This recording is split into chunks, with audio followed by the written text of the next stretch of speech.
Saudara anggota DPR RI dari Komisi 1, Teguh Rifki Harsha memberikan apresiasi kepada Direksi Televisi Republik Indonesia karena telah meraih penghargaan program musik melodi sebagai musik terfavorit dalam ajang Panasonic Global Award pilihan pemirsa.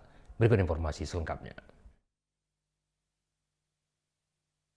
Saat mengunjungi anak penderita bocor jantung di Nagan Raya, anggota Komisi 1 DPR RI Teguh Rifki Harsha memberikan apresiasi kepada seluruh direksi dan manajemen TVRI yang memberikan perubahan signifikan di layar kaca dan juga ditunjukkan dengan perolehan Piala Panasonic Global Award dalam kategori program musik terfavorit yaitu Melodi Memori. Apresiasi terhadap TVRI, kita memahami bahwa TVRI mempunyai sejarah panjang dalam memberikan informasi dan membangun bangsa ini, dan itu harus terus dipertahankan.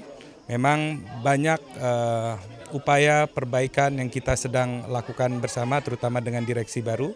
Ya, mudah-mudahan TVRI akan semakin baik, semakin jaya, dan tentunya manfaatnya harus dirasakan di pelosok Nusantara.